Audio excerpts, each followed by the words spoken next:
Welcome back, everybody. We're back. Tip of the Spear is back after a month hiatus. Welcome back, everybody. Sorry we've been gone so long. We got lots to talk about with regards to the Commanders. It's been a whirlwind month, a lot of things going on. Grayson finishing up his baseball season, and lots of travel. Unfortunately, the Hokies club team couldn't beat East Carolina to make it to Alton this year, but we'll get them next year. But they played their asses off, and Grayson had a great series. I think he had one dinger. So we're off to Grayson's senior year next year. You ready for that, Grayson? No, but yes at the same time. No. Yes, Not but ready no. for it to be over. The real world is the real world is staring him directly in the face, like it does all of us college graduates, right, Cole? And so, without further ado, we definitely want to talk about what's been going on with the Commanders, and obviously, a draft has happened. The last show that we did, I believe, was our mock draft, and I annoyed everybody with my chime from ESPN. 5,000 times for each of our picks, but it was fun. I had a good time, got some positive feedback on that, and I'm glad everybody enjoyed it. But what we wanted to talk about is actually the draft picks, who we actually landed. And I know our first pick was Sonny Styles from Ohio State, and I know there were some people that were really wanting Jeremiah Love, but I have to tell you, in the months since Sonny Styles was picked, for me anyway, I've been super excited about the pick and all the rave reviews he's getting from the coaches, from the rookie mini camp, from mini camp this week. It's amazing. You see how big he is, how tall he is. He's actually a big guy. I mean, he looks like a defensive end playing linebacker. And I never knew this, but evidently he played safety at one time too. So with that, our first pick was Sonny Styles. I'll open up the floor to the guys. What do you guys think about that pick? How do you feel about Sonny Styles at number 1? I personally love it. I think I remember maybe it was episode 7 or 8 or one of the mock drafts that we did, or one of the times we were talking about the draft, and I said I think it was like if Jeremiah Love, Carnell Tate, and Sonny Styles were there, I thought the best pick would be Sonny Styles. Now, don't get me wrong, I was definitely falling on that Jeremiah Love hype train towards the end there too. Would have loved to see him in the burgundy and gold, but that's not how the draft panned out. He went really early. I almost think too early. Like, I know you called it, Dad, with him going at 3. I guess the Cardinals wanted to sell some jerseys, but I just thought that was a weird placement for him to end up. But in regards to Sonny Styles, love the pick. I think he is the best defensive player in the draft. I know you have edge rushers and stuff like that. Maybe the edge rushers are going to see more sacks and tackles for loss and disruption on the run. But Sonny Styles is like a multi-tool. You can really have him do anything. You can have him pass rush. You can have him pass coverage, stopping the run. He does it all, and he does it at a really high level, and he's very, very smart out there. And I know some people were talking about maybe keeping Bobby Wagner to mentor him, but you watch his tape and you see the way he acts. He seems like he's ready now. He seems like he's going to come in and be a very high-quality defensive player right off the rip. Grayson, what do you think? I remember we were talking about before the draft. We had no idea how this draft was going to go, and I think that played out to be Love your all's exactly hats, true. by the way. Yeah. I love your all's hats, by the way. Yep, our hat Bad dog. day to be a hot dog. Yep. Shout out to the Washington Nationals. I'm sorry. Got Go that ahead. today. No, it's okay, but we had no idea how this draft was going to go, and that exactly happened in this draft. Nobody knew exactly what was going to happen. I actually loved it. I mean, it was like you're watching the draft every year. You probably know you can make a good prediction on what's going to happen, and I feel like this draft has been a lot different than the drafts previous years, where it's like you expect something to happen, and then it completely does exactly what you don't expect. For example, I mean, we knew Jeremiah Love was going to go pretty high, but in that position going at 3, I don't think anybody had that except for you, Dad, honestly. And Carnell Tate going 4th overall.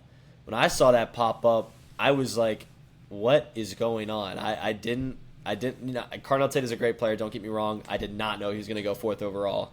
Be careful, he's probably watching. Yeah, well, even the Kansas City Chiefs. Kansas City Chiefs trade up. I did not know that was going to happen, and I'm like, oh shit, here we go. No. Kansas City's about to pull something going on, and then they take Mansour Lane. Now Mansour Lane, he had a great season, yes, but I don't know if he's a 6th overall Virginia Tech guy. Hokie. Like, I don't know if he's a 6th overall guy. So when those are playing out, and Sonny Styles' name was on the board, and we also had Caleb Downs on the board at this time, I thought we were sitting so pretty, and we were. Sonny Styles is our guy. Let me ask you. Let me interrupt you for 1 second, Grayson. Again, Mansour Delane was a Techer. Went to Tech for his first 3 years. How was he at Tech? Was he all world like he was at LSU? Since you got to actually watch him play in person, he definitely was not the same player that he was. He was. I mean, okay, he went to LSU for a reason, so he was a great player. Do not get me wrong. Now, like I mentioned in previous episodes, like our coaching staff is obviously, I don't want to say not as good, but obviously the development of players in the SEC is drastically different. So, I mean, yes, he had like I can say a mediocre year or 2 years, whatever it was at Tech when I was watching him play, but we were also just a below average team. So it was kind of hard to, see the guys that really stood out when all we were doing is just losing, getting beat on everything. So, and then he goes to LSU and he just is a dog. So, like that being said, is he a 6th overall pick? I don't think so, which is just kind of crazy that Kansas City did that. But you never know. These teams just come out of the blue like Kansas City, and they always draft well, so maybe they saw something in him. But with Sonny Styles, I think we got our guy. I'm so excited. Yeah, I was going to say, I think the Commanders were interested in Delane, too. I heard that he was high on their board, so I don't know. But Sonny Styles, I mean, he's explosive, he's big, he's fast, and I think he's going to be an impact player immediately. Yeah, it's interesting. I think he is definitely penciled in. I think I don't know who's the. I'm trying to think of the other middle linebacker. Not Bobby Wagner. Obviously, we're not resigning him, but Jordan McGee. It'll be interesting to see if they make Sonny Styles the green. What is the green mic, or make him the mic where he's calling all the green defensive plays. It'll be interesting. The green dot on the back of the helmet. Whatever. But. So that covers our first pick. The second pick was from a school that I think Grayson wanted to go to at one point, Clemson. In fact, he goes to Tech, but he has Clemson posters and pictures in his bedroom. So I don't know. I think maybe he's just torn. But Antonio Williams, wide receiver. What are you guys' thoughts on this guy? Grayson, why don't you go first since you're a Clemson homer? Okay, yes, I was a Clemson fan before I went to Virginia Tech. I still have Clemson memorabilia in my room. It's okay. Yes. It's okay. But am I a Clemson fan today? Absolutely not. I'm ride or die Hokie to the day I die. But I will say I do keep up with the Clemson Tigers, and I know that Antonio Williams is a hell of a ball player in the slot position. I think that's kind of really what we're missing is a guy that can play the slot really, really good and is fast. I mean, he's not the biggest guy, but if we're being quite honest, I think he's better than a Luke McCaffrey, and I think he's better than my, very well-known Hokie football player, Jalen Lane. I think he's better than both of them, and I think he's going to be an impact guy as well. I think he's just sneaky, too. Like, he can be very versatile. He can be the guy you can run a pitch play with. He's a fast guy. He's elusive, and I think he's going to do great things in the slot position. I'll be entirely honest. I've never heard of the guy before until we drafted him. So, I'm not a Clemson fan by any means. I don't watch any of that. But when I was down in Wilmington with Ryan, Cole keeping it real. I'm just gonna level with the guys. I'm by no means an analyst. I'm a fan who likes to give my takes. And when I know guys, I'll tell you. But when I was down at Wilmington this past weekend, because that's where I was this past weekend, Ryan and I, good buddy of mine, for those who don't know, we actually sat back and watched a bunch of tape from draft picks where we were sitting there on the couch. I think that was Saturday night. Either way, doesn't matter. So we watched a bit of Antonio Williams tape, and I was impressed. I was. He's physical. He's got some breakaway speed, and he's pretty shifty out there. My only real concern after watching the tape is not necessarily has to do with any of his abilities. It's just like he seems really good, but why don't his numbers match that? You know, he had less than 1,000 yards this season as the wide receiver one at Clemson, and he only caught, I think, 3 touchdowns the entire year. He had 5 total touchdowns, and I believe 2 of them were passing touchdowns. So, like, he'd be great for trick plays, but, I mean, we're drafting a guy that's only had 3 to 4 actual receiving touchdowns last year. And, yeah, he put up almost 1,000 yards, but he didn't eclipse that marker. So, it's for me, the big question mark with him is just, like, I understand we're probably going to use him more of a slot. It's just, why weren't those numbers there in college? You know, like, again, it's not like I look at the tape and he was bad by any means. He actually looked very solid on tape. Was it the quarterback play? I don't think so. They had Klubnik. He was pretty decent all year. For me, I'm struggling to. Was Klubnik not there last year? He was there, but I don't think he was very good. I don't think he was there. He had a major down year versus the 2020 major down year compared to his other years. Okay. But I hear what you're saying, Cole. I think that the NFL with wide receivers, yeah, you have the guys that are like, you know, number one. You know, they got number one written all over them. But then you got the projectable guys that show you. You know, they got the. I think he's very similar to Jalen Lane, but I think he gets more space and his cuts are better. I mean, his routes seem to be better to me. I think he's comparable to Jalen Lane in size, but I think Jalen Lane dropped a few balls last year. It didn't have the best hands, and I think the one thing this guy has is hands. And I wouldn't be surprised to see him line up outside. Based on the reports I'm hearing from minicamp, is he's got some breakaway speed, that guy. And he's great once he catches the ball. So, slot, yeah, maybe.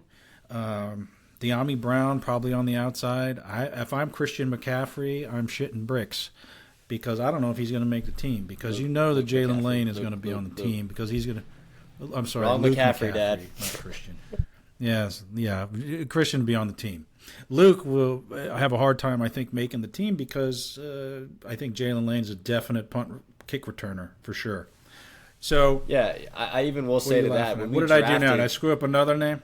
No. I'm just saying, even when we drafted Jalen Lane 2 years ago or a year ago, we drafted him as a punt returner. I mean, we had literally Adam Pearce were on the phone with him saying, "You ready to return punts for us?" So I don't think he ever was going to be like our guy in the slot position or the 3.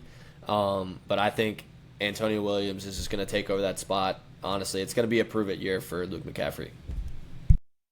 What's going to be interesting to me is, and De'Ami Brown evidently has looked really good in camp too. So, for the time that he's been there, which I think is this week, I was watching some video of him catching balls from Jaden, and he looked good. Or whoever, Jaden was throwing him a couple, but I'm sure the other quarterbacks were throwing him the ball. But he looked good. Deep routes. So maybe he's our answer, deep wide receiver, along with Terry McLaurin, and yeah, maybe Antonio is our new slot guy. He actually physically he reminds me of Jamison Crowder. I don't know if you guys remember him, but very similar body type. And Crowder was in the league for a long, long time, so hopefully he develops into our starting slot receiver. We only had 7 picks, so the next one I have to admit I was surprised with was the edge from Tennessee, Joshua Josephs. Now, you talk about a guy you never heard of before, Cole. Well, this is one that I'd never heard of before. So, what do you guys think about picking a round 5, 147, another end? So we are end heavy now. I mean, is it because you think because we got a lot of guys on 1-year deals that next year we're going to need this guy to take somebody's spot, like Wise or somebody like that? Or are they just filling up with young guys and hoping some of them pan out? Yeah, I mean, I was listening to, Yeah, I well, listen to sports honestly, talk radio most of the time on my way my to bad. work and on the way home. No, you're good. Um, but yeah, like they were talking about defensive ends and pretty much just saying that you can never have too many ends. Like, God, I can't talk right now. Ends, like, they're one of those positions that you can take as many as you want. And you're never going to have too many. They're saying, especially since we do have a lot of guys on 1 year deals as well. Um, they're like, yeah, maybe end is not a big priority next year or this year, but next year, once a lot of those guys, we'll see if we re-sign him or not. He might have a good spot to fill in. And again, like ends a lot of the times, like you sign him for 2 to 4 year deals usually, and once they're up, you ship them off and get somebody new, unless they're a big time superstar like a Max Crosby. And even they tried to ship him away. So yeah, like I also didn't really know a whole lot about him. I don't watch Tennessee. Actually, I do watch a decent bit of Tennessee, but I know like the skill position players for the most part. But his tape looked pretty solid. I can't complain too much about him. I But mean, I think he's a solid player. I did watch, some of his plays, but I wasn't. When I say I didn't know who he was, I didn't. He didn't flash to me like, oh, this is a guy. This is an NFL player. I mean, he was good. If you look at him with his shirt off, he's kind of doughy up top. He's got long arms. He doesn't look like, a beast. He just kind of looks like a tall, lanky guy. And maybe, what's to say that he's not, twitchy, which is what everybody loves that word, twitchy. Gets off the ball quick, and maybe he's a practice squad guy. I just don't see him starting. So I kind of felt like that pick was a practice squad pick. You're picking maybe for the future, hold on to the guy. I mean, maybe he's something. So I wasn't sure if that was too much of a reach, but anyway, Grayson, what do you think? Sorry I cut you off again, I think. That's twice. I mean, you could just look at the reputation of SEC defensive linemen, and I feel like you cannot go wrong. I mean, obviously, we can look at like the Jordan Davises of the world and stuff like that. Like, yeah, that's Georgia, but I mean, even what's his name, John Allen. Think of John Allen, okay, Alabama. Like these guys that come from SEC schools, I have no doubt. And there's a defensive lineman that I'm forgetting the name of that was drafted last year that plays for the Falcons now that also went to Tennessee, and he is a beast. So obviously they have talent over there. Did I watch Tennessee football last year? Not really. But I mean, I'm looking at it. He had 7 sacks last year. That's a decent amount. I honestly think that is a above average amount of sacks, and especially in the SEC, you're going against high level football. So I think he can compete in the NFL, no doubt. It's just he needs to be. I mean, he's a young vet, or not young vet. Sorry, he's going to be a rookie.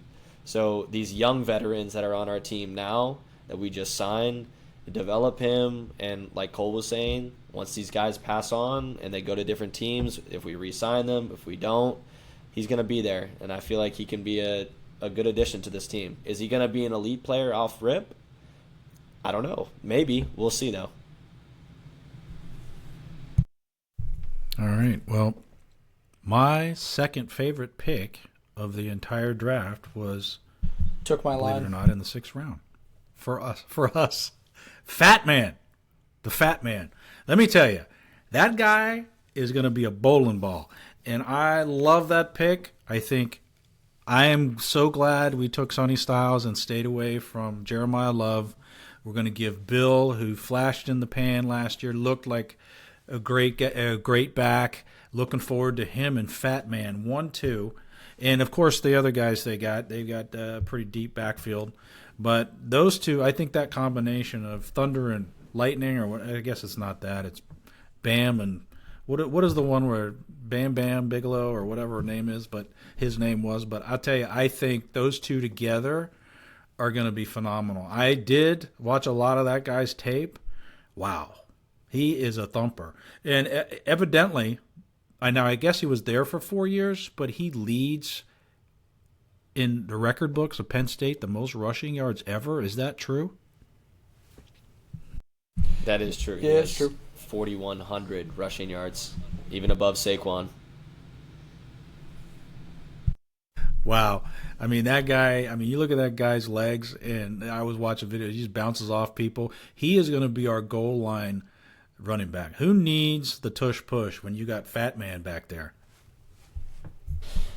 Yeah, I'll say I also spent a good bit of time when I was watching tape with Ryan down in Wilmington, and we actually had a blast watching some Katron Allen highlights because he is number one for being a big boy. He's kind of shifty. That boy got a juke package and a spin package. He's got the shiftiness to him. Now, what we thought was hilarious though is there's so many, like the entire highlight tape. Anytime he had to run past 30 yards, like he had a breakaway run downfield 30 yards, he was getting chased down. Didn't matter who it was. I saw him get chased down by a white linebacker at one point, and it was like, ooh, he did. Yeah, no, he don't got the stamina to make it all the way down. If he breaks away, he's slowing down. He's getting tackled at some point. But man, for those but 5, you're gonna 10 get to 15 you tackle yards, him, you're gonna feel it. Oh yeah, no, he wouldn't Yeah. go down either. He is a tough man to bring down.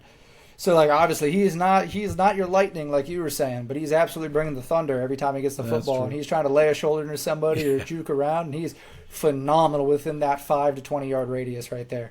Past 20 yards, I mean, we'll take what we can get, right? But he ain't gonna take it to the house by any means. So How soon are the T-shirts going to be released? I mean, with a name like that, I'm shocked you can't find them out already. Fat Man. Yeah, I honestly did not know that it was his nickname. That's going to be pretty funny to see or listen to on TV, I guess, or on the radio. Bill But I mean, and Fat we Man. can just look at our backfield right now. Like, we have so much versatility. Honestly, I think Katron Allen is probably going to be a better Jerome Ford. I think Jerome Ford is great, and we already have Jerome Ford. But I mean, a goal line guy. I mean, he's 5'11", but I mean, he's 220 pounds and probably going to put on more weight. So, and he's, like you said, not that fast, but you get within 5 yards, it opens up a whole lot for your offense. We now have the slant play. We now have a Jaden Daniels read option play, and we have Katron Allen that can just bust through the goal line and score a touchdown. So, I mean, we have a lot of pieces in our He's our backfield now. scatterbo. And I'm pretty sure also he's very good at blocking too. So that's another thing that we need out of our running backs, because I don't know if we have a blocking running back right now. And in a Katron Allen, I feel like that he can set that goal or that bar pretty high when it comes to blocking, and we do need that because that sets up a lot too. But I'm very excited. I mean, look at what him and Singleton, I'm pretty sure that it was Singleton, last year, what they did at Penn State and throughout their years at Penn State together, and they dominated. So I'm excited. And the fact that we got him, I think that's a steal. I can't wait to see him, Jaden under center, with Fat Man back there. 4th down, 2 yards to go, and Jaden Daniels doesn't have to run it in and get crushed. He can hand off to Fat Man, and Fat Man blows through the line, and you see some linebacker end up 5 yards deep in the end zone. I can't wait to see that happen. And I think they should come out with a shirt. I'd be in line to buy it, hat, whatever. But that nickname is a keeper, man. That's a keeper.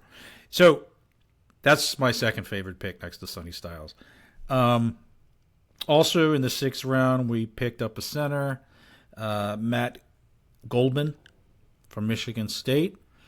And I actually did watch some tape on this guy, and he comes pretty highly regarded in terms of he definitely should have probably been picked before the 6th round, so it is a bit of a steal from what I hear. And obviously, he's going to be our backup, it looks like. So how do you feel about, I know it's an exciting position, Cole, center in a 6th round pick? I mean, we had to pick one up, right? Like, we got rid of Beatis. And I think, what are they want Allegretti or whatever to be the starting center this year, if I'm remembering that correctly. But You're I correct. mean, I mean, you look at this guy's tape; it's pretty good. I mean, he played at Michigan State, which again was a terrible Big Ten team. But then again, they've been terrible since like 2014, which is kind of a shame because they're pretty fun when they're good. But I mean, it's for me, it's a 6th round pick. It's a late 6th round pick. We had a hole at center. He might as well pick somebody up. Looks like this guy was probably the best center or lineman even available at this point. So I really don't have much to complain about. Do I think he's going to have any sort of significant playing time for us? I memean, we'll see. If Allegretti is not very good at center, who knows? He could get kicked to the starter spot pretty quickly. But if Allegretti can hold his own back there at the center spot at the start of the year, there's a chance this guy never sees the field. And we forget his name by like week 10. So, again, like most linemen and rookie linemen, especially late round picks, you don't really expect them to hit, but it'd be nice if he ends up coming out and he's like an all-pro or even like a Pro Bowl player for a year or two or something like that. Like, I think that's beating expectations with a guy getting drafted this late in the draft. So, again, like once you get past round 5, it's really kind of throwing darts blindfolded, in my opinion. I know scouts would completely say otherwise. They know exactly who they're looking for, but across the board, across every team, you look like 5th round and past, you usually only have one guy maybe that ends up sticking to a starting roster. So we'll see. But yeah, I'm not going to get too excited over a 6th round pick, at least not one that's not named Katron Allen. So.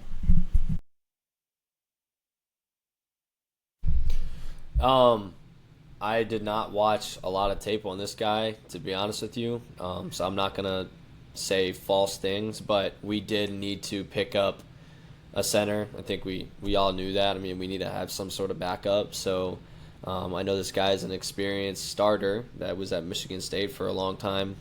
Started basically every single game for them, especially last year. He's decently big. He's like 6'4", I think, and he's 320 pounds, if I'm looking at that correctly. He's a big boy. He's a big dude, and I think we need bigger guys up top. I wouldn't say that's like insanely big for an O-lineman, but I mean, we'll see how it plays out. We'll see if Allegretti actually, performs the way that we want him to. So I hope he does. But if you not, need somebody. We got a guy that you need can, somebody.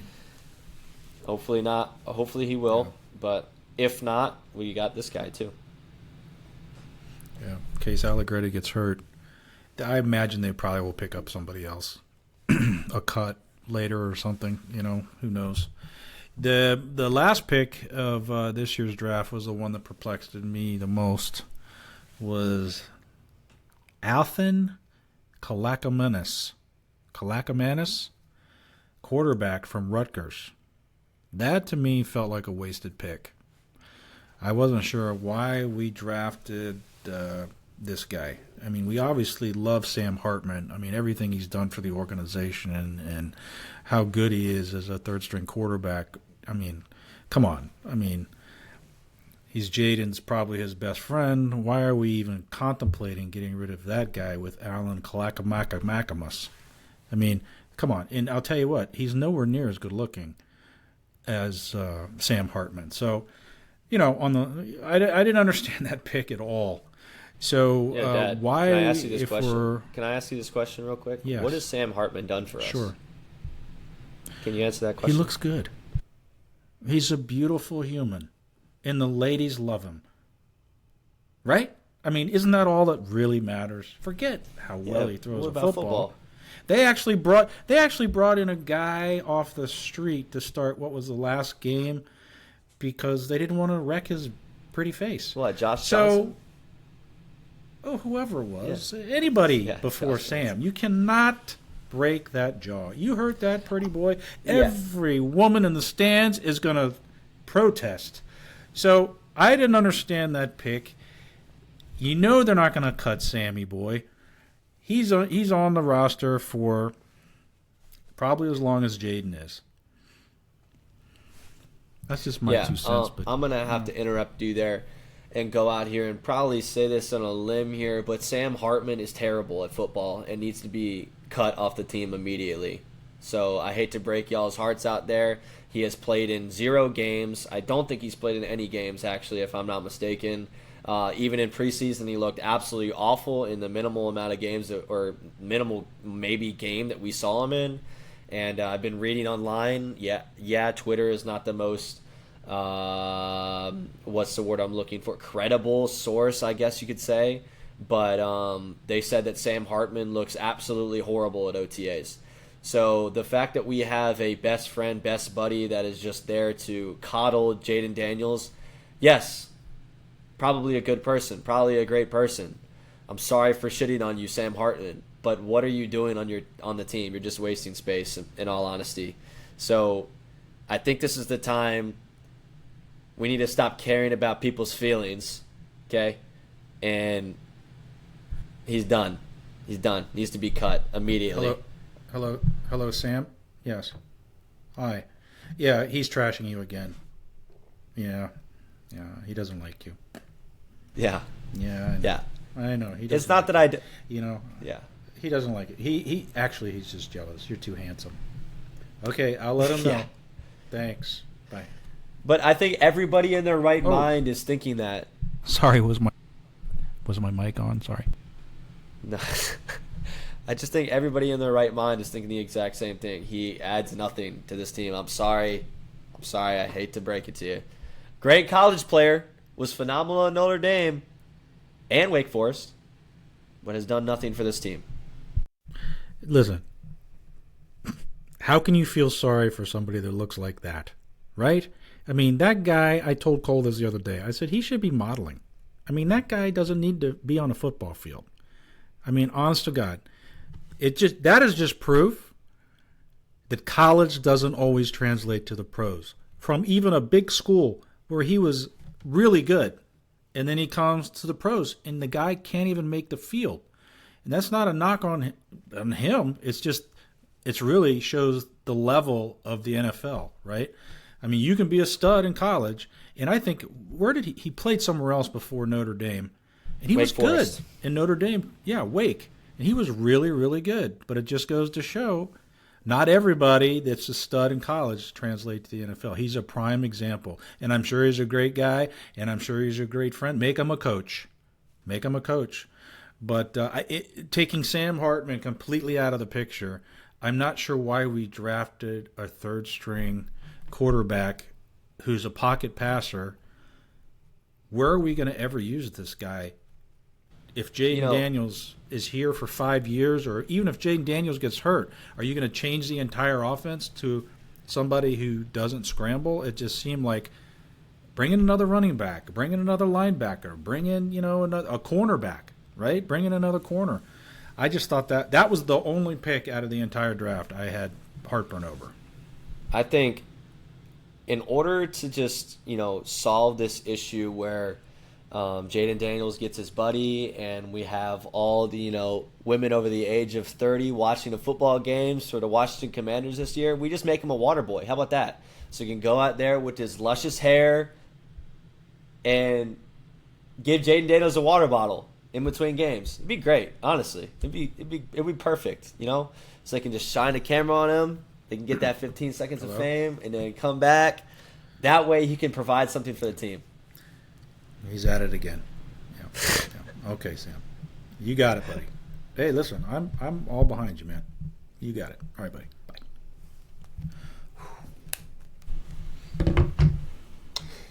Cole, how do you feel about Sam Hartman? I'll finally throw my 2 cents in. I'll let you guys go at it for a little while there. As a staunch Sam Hartman defender over the past 2 years, that guy, he's gone. He won't be here. We're not going to use Athen at all unless it's going to be like the exact same situation as last year where season's over, we're trying to protect a pick. Hey, here's the third stringer. It's just instead of it being Sam, it's going to be however the hell you pronounce his last name, the Greek god, or whatever you want to call him. But, I mean, it's a 7th round pick. Again, I'm going to use the same logic I gave in the 6th round picks. Yeah, we were fortunate last year that Bill ended up panning out and getting significant playing time. That ain't normal for a 7th round pick. So, I mean, if you're going to get rid of your third string quarterback because he's so terrible, you have to pick up 41-year-old Josh Johnson to play for us again 6 years after he played for us last time. The writing's on the wall, dude. You're done. Like right then and there, you probably should have known his career's over. So let me throw this out to you then, Cole.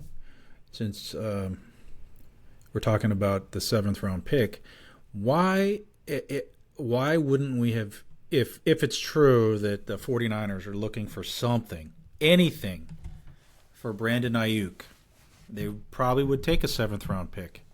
Why didn't we just trade that pick to Brandon Ayuk, bring him in, and get him working with the team instead of playing this long game where we don't know whether we have him. He's already not going to be working out. If we end up getting this guy, it's kind of feeling like the Terry McLaurin thing. He comes in late if we get him.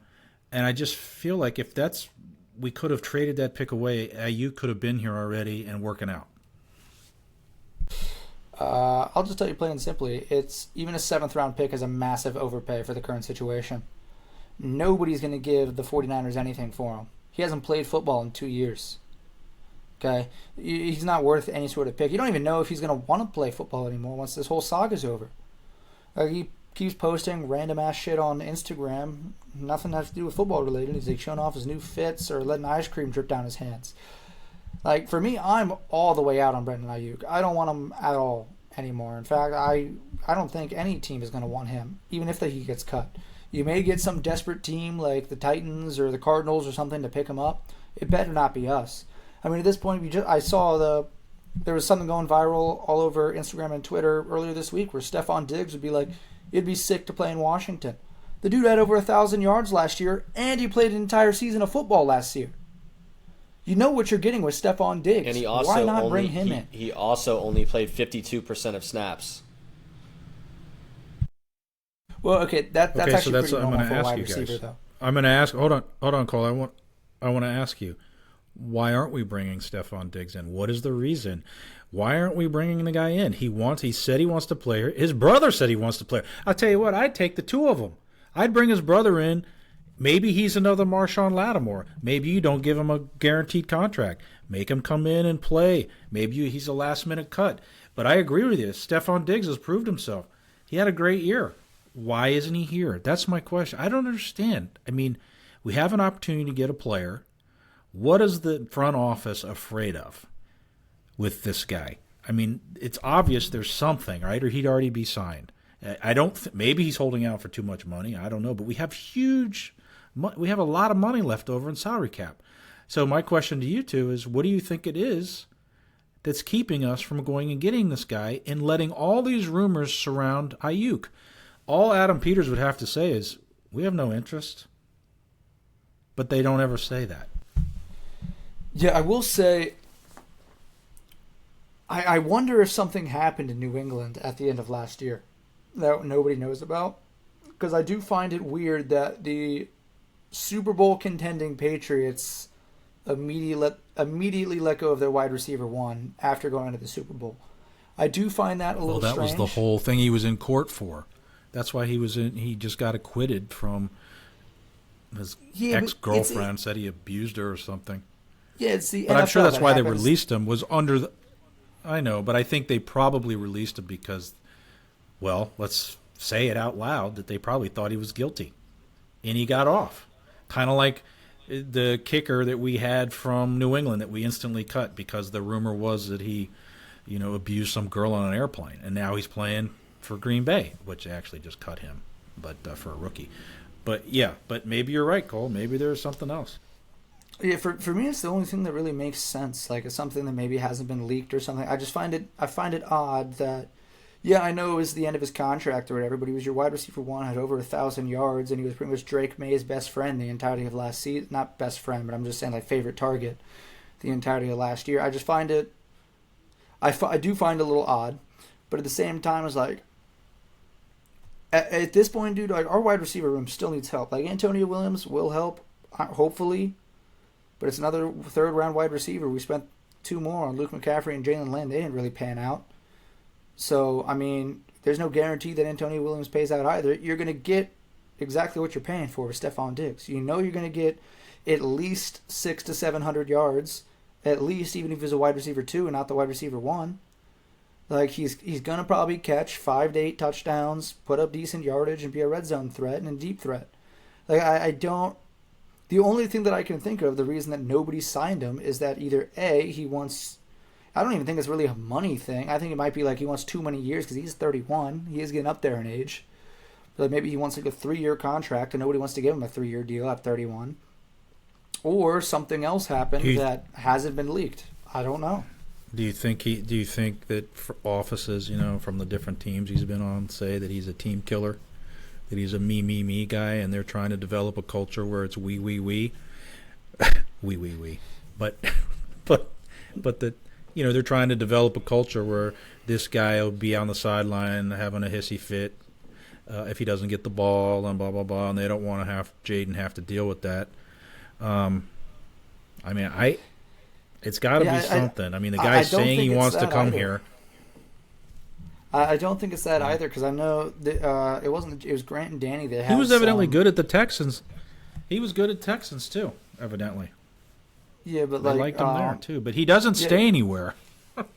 Yeah, Grant and Danny had some Patriots beat writer on either earlier this week or last week when the video of Diggs saying he wanted to play for Washington kind of surfaced.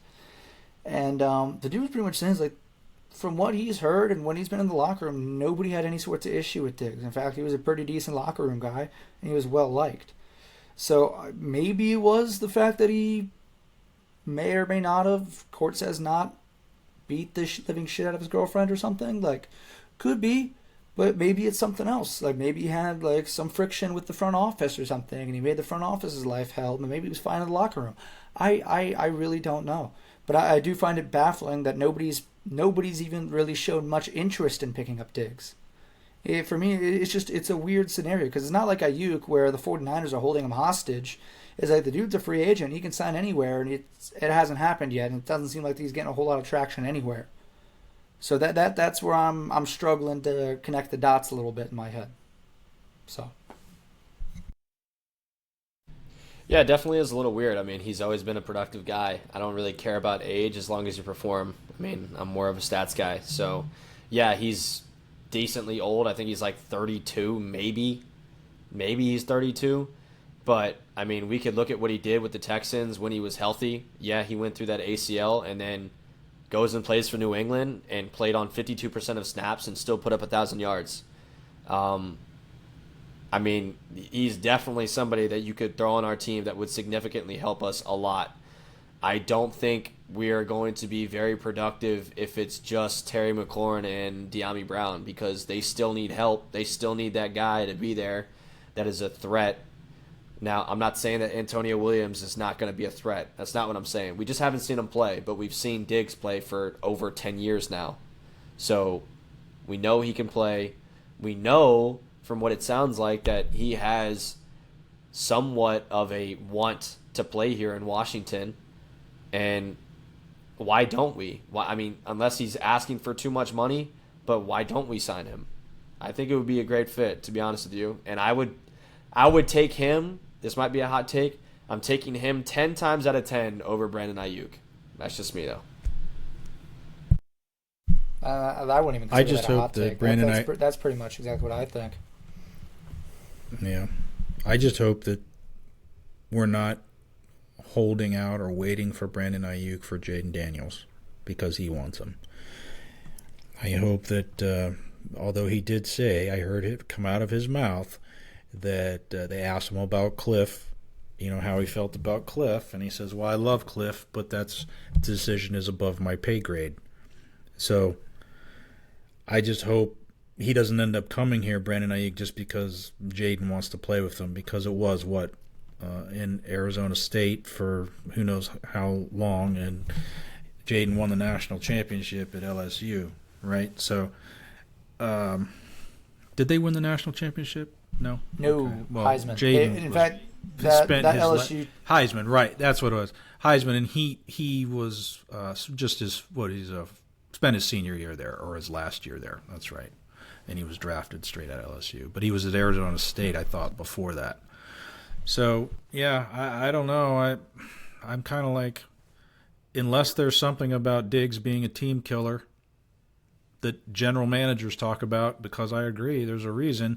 And like you said, unless he wants a 3-year deal, which is something that they don't want to do. But we have so much cap space. Give him a bigger salary. Give him like they always do, a 2-year deal with so much guaranteed, or a 3-year deal with so much guaranteed. Make it sound like he's here for 3 years, but he's really here for a year, or whatever they do, however they do it. But yeah, so we'll see what happens. I would hope that, June 1st, that the 49ers have to decide, or can they keep him all the way as long as they want? I mean, they could keep him out of football for as long as they want, just to be spiteful. Somebody I don't said know, it was but June I think 1st, I think technically he still has one more year on his contract.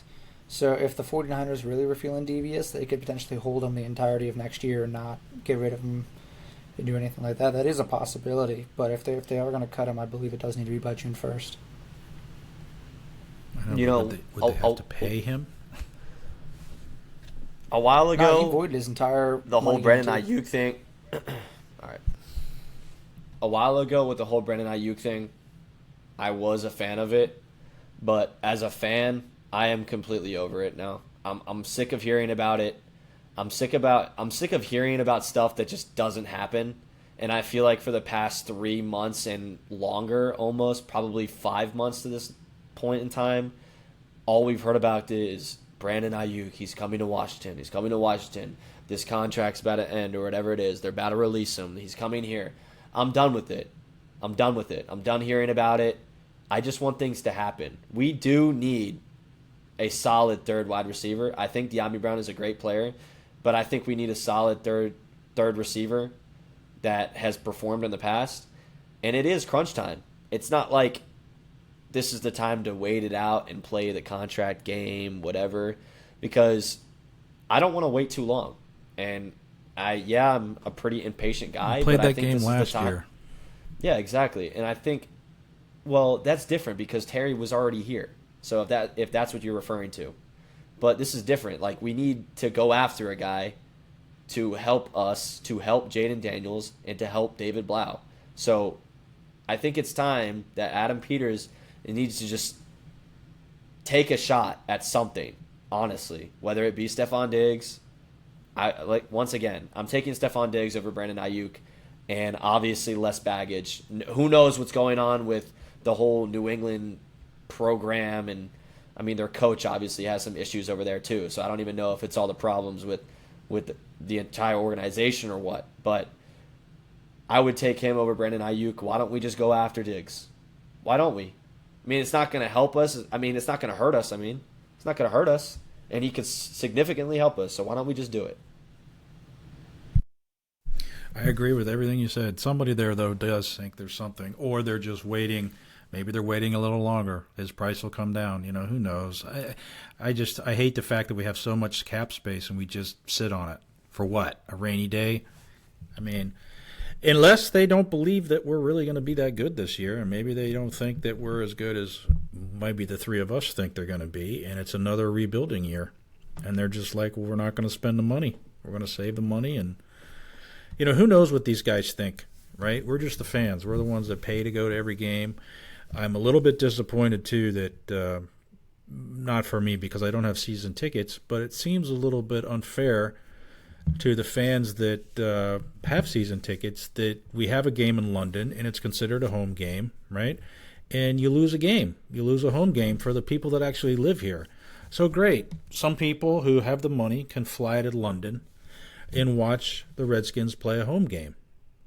But what about the fans that are here that root for the team every weekend? You lose an opportunity to go root for your team, and there's only a few games every year, obviously, at home. It just seems, I don't understand all that. Obviously, the owners get tons of money first taking their teams over to Europe and all that, but my heart goes out to the season ticket holders. I'll be watching on TV, so it doesn't affect me, but the people that actually pay, I kind of feel bad for them. Kind of pivoting, I know that you guys both wanted to talk about this, is baseball and the Washington Nationals and everything they're doing. As of right now, they're above 500, which I think is a little bit shocking to all of us, that Paul Taboni has actually put together, it seems like, a decent team. Now, the pitching still seems to be the Achilles heel of this team, but as of late, the last 2 weeks, seems like they're doing better. But in terms of hitting and runs scored, evidently, I think we're in first or second place, at least in the National League, which is a little bit shocking. I don't think we thought that when they fired Mike Rizzo that this is what we were going to get, and we brought in no pitching. This is what we were going to get, and outside of Cavelli and Foster Griffin, who was pitching in Japan or Europe or wherever last year, that we're somehow holding it together above 500. So I'll turn it over to you two guys. Both baseball players obviously have a lot more experience in this than I do, but your guys' thoughts on what's going on with the Nats this year? Go ahead, Grayson. I mean, as a Nationals fan, I absolutely love it. I mean, I feel like every year right now we're just setting ourselves up for more disappointment. And this year, I mean, I don't know what the hell is going on in the locker room, but obviously something good is going on because these guys are coming out and competing with some of the best teams in the league and showing the entire world, honestly, and the entire nation that we are capable of being a competitive team with basically nothing. Now, I'm not saying offensively, but I'm saying like defensively. These guys that come in, they're not highly sought after. I mean, Kay Cavalli has turned a new leaf completely throughout his career. I mean, he was struggling in years past, comes in. I mean, the guys we're talking about I'll basically watch every game, and every time he pitches, they always talk about last year, guys were slugging 600 off of him as an average, and that's horrible. Comes in here, and he's pretty dominant. Honestly, he's been doing really good. I wouldn't say dominant, but he's doing his job. He goes out there. Foster Griffin. I've never even heard of Foster Griffin. Comes in and has one of the lowest ERAs in the league still to this day, competing with all these top guys. And we've been so deprived of success here in Washington with the Nationals since 2019. It's just like a breath of fresh air. I love seeing them go out there and hit 5 bombs against the Cleveland Guardians 2 days ago within the first 2 innings of the game. Jacob Young hitting 7 bombs on the year. Curtis Snead. What the hell, Curtis Snead? Curtis Snead has been eating something different recently because holy shit, he's hitting the shit out of the ball. James Wood's doing what James Wood does. And C.J. Abrams is debatably a top 3 shortstop in the league. Maybe even the best shortstop in the league right now. I mean, obviously you can hear it in my voice. I'm super excited to be a Nationals fan. We're only above 500 by, I think, a game. Hopefully by 2 games tonight. But, I mean, holy shit. How about Blake Butera for Manager of the Year? Yeah, I mean... Young guy. I mean, how old is he, Cole? Blake Butera? Like, I mean, is he even 30? I think he's 33 is how old he is. The youngest manager. And I'll tell you what, I've been so impressed with that guy. I've been so impressed with him. I mean, Go ahead. All of them, genuinely, all of them. All of our players have been playing their hearts out every time we're down. Even as a fan, I don't feel down.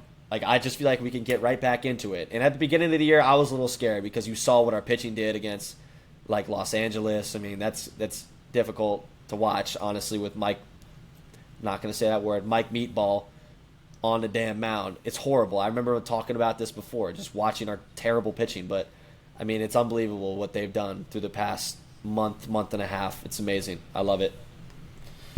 Yeah, I mean, this has been the most excited I've been to watch Nationals baseball probably since 2019. And our offense is so much fun to watch. Like, we don't always just hit bombs either. Like, we're having really good situational hitting if you're named anybody but Nasim Nunez. Like, anytime there's a runner in scoring position, like, dudes are putting the bat on the ball and they're putting it in. Now, I can't even trash on Nasim Nunez too much. Yeah, he's hitting, like, 112, which is horrendous. I could hit 112 in the big leagues. Probably not, but I'm just, being hyperbolic. But he does have 22 stolen bags. He's leading the league in stolen bags. It's like, I swear to God, like, the Moneyball movie, the Nationals are pretty much playing Moneyball, except it's like analytical ball. It's crazy. And the thing about the Moneyball movie, number one, it is a terrible movie just because it's completely inaccurate. They completely ignore the fact that the Athletics had like a Cy Young pitcher and an MVP caliber player. Completely disregard that in the movie. They don't talk about that. Doesn't matter. The Nationals are doing the same thing without those two things. Like, yeah, we got James Wood, who's going to be our all-star, really good, best player. And then C.J. Abrams, who's having the best breakout year I've seen from a player since probably Juan Soto. Like C.J. Abrams, like he started hot last year, and then by like after like the first month or two, he cooled down big time, and he wasn't that excited. Like he's pimping the shit out of the baseball right now. Like it seems like you can't throw him a pitch in the strike zone, or he's gonna hit a laser in the like center field, or it's gonna go over the wall. Like it's insane. And the thing for me is the only thing that I kind of still taints my excitement is just a little bit is our ownership group. Because I don't know if they're going to want to re-sign these guys, and if we're just going to trade these guys away and all this kind of stuff when the time comes. Like I cannot let that happen anymore.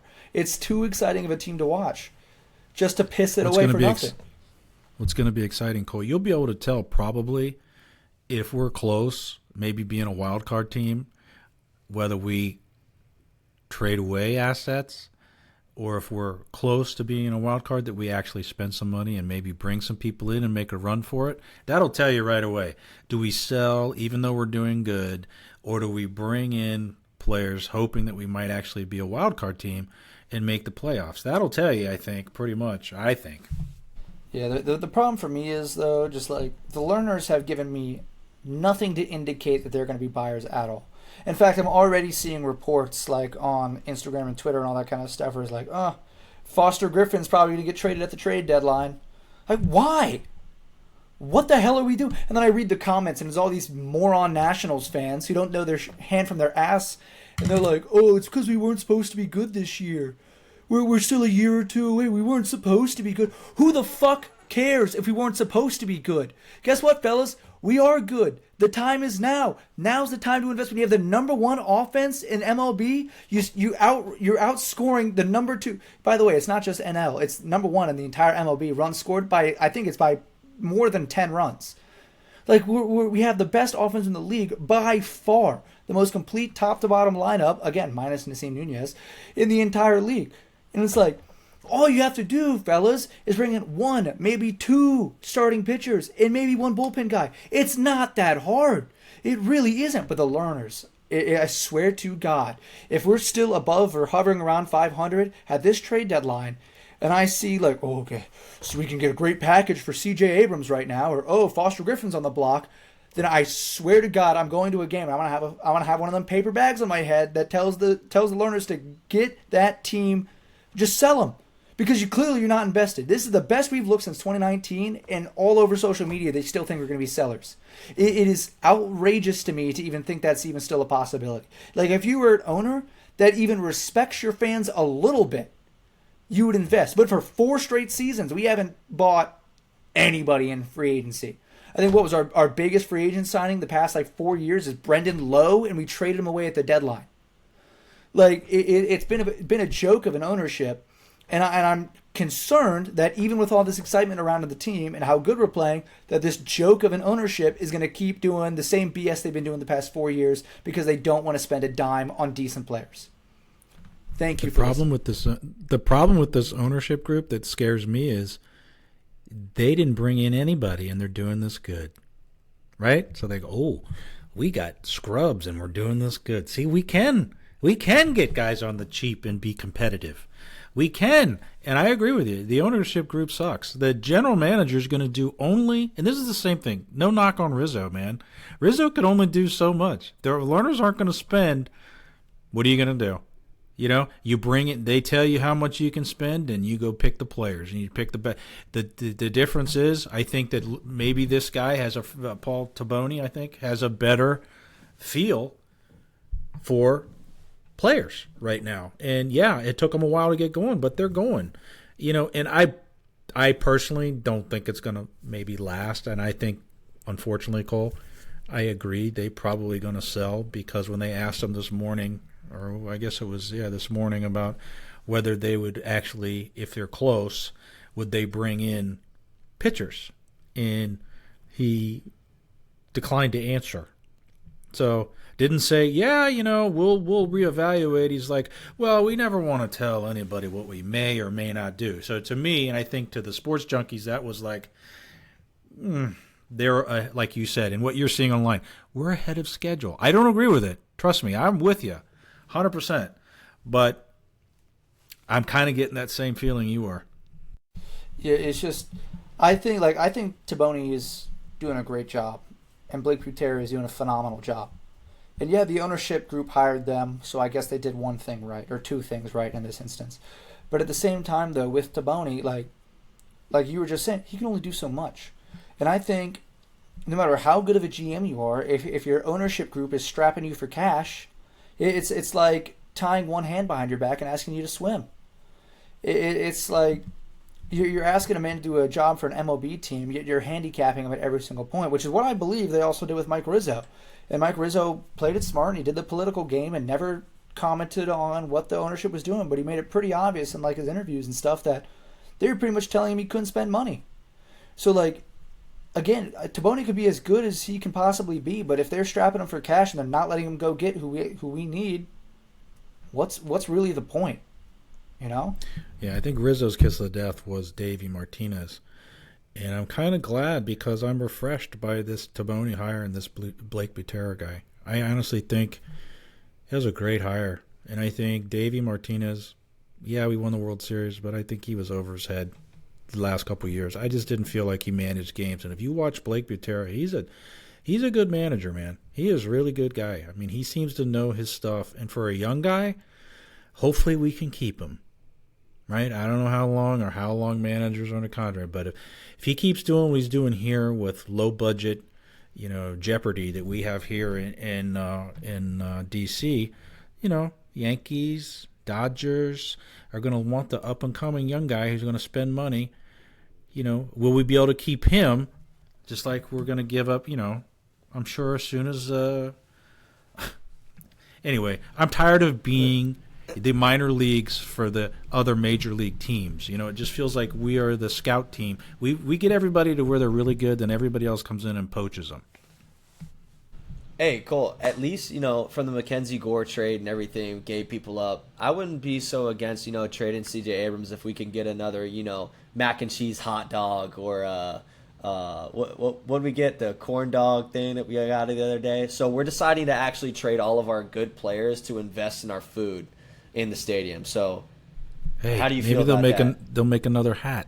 We got rid of Mackenzie Gore for a I'm not gonna say a bad word there, for a mac and cheese hot dog, basically. To be fair though, the Mackenzie Gore trade hasn't been better. Good. He's looked terrible this year. So maybe I'm talking out of my ass for nothing. Maybe you never know. Maybe these dudes really are getting paid the big bucks for a reason, and they're not all complete idiots.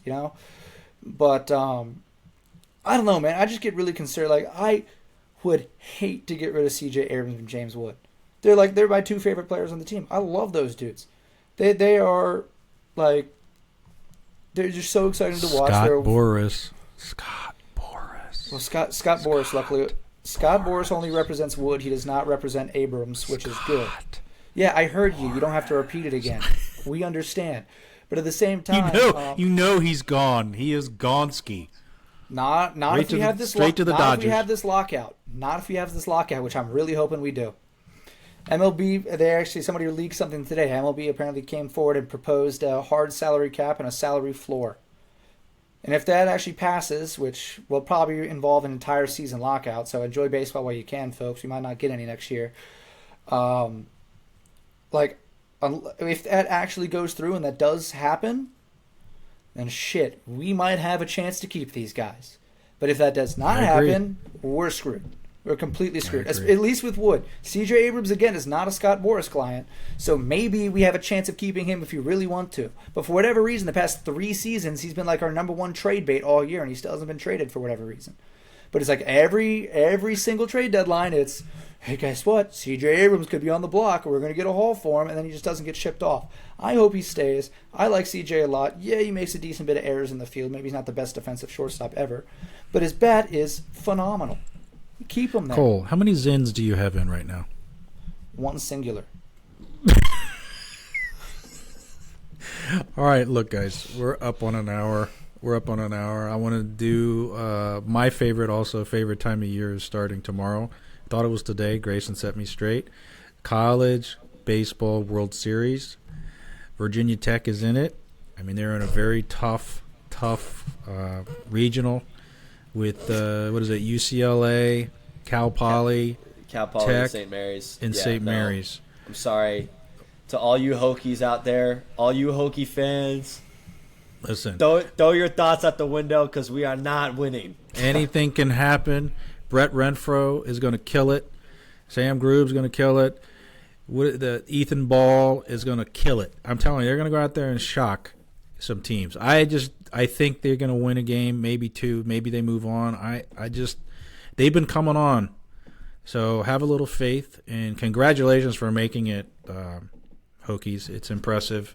I know the year didn't start off the way they wanted to, and they really battled to bring it back. So, okay, let me just say this though, real quick. I'm not trying to bash my team. I love Hokies. Obviously, I went to a lot of baseball games this year. I love my team. It's just what we're going up against right now is a three-headed dragon. I mean, UCLA is insane, and we still have to get through Cal Poly and maybe St. Mary's. So I'm hoping for the best, but UCLA, they're the number one team for a reason, but miracles do happen. That's right, and everybody can be beat. Everybody can be beat. And you know what? Put Brett Renfro on the mound against UCLA, and I'd like to see what they do. I mean, I would love to see that. It'd be great for Brett. Kick somebody's, ass like that. That would be awesome. So best of luck to the Hokies. Thanks, guys, for your patience. I know it's been a month. I know we were probably a little bit, what's the word I'm looking for? Weren't as tight as we usually are. But we'll get back into the grind. We really appreciate you guys listening, and thanks for your patience. And please drop us any questions or comments. We actually do look at them, and we use them for any ideas for future podcasts. But the good news is we're back. Everything's settled down. Looking forward to seeing you guys the next time. Thanks, and have a great week. Take care.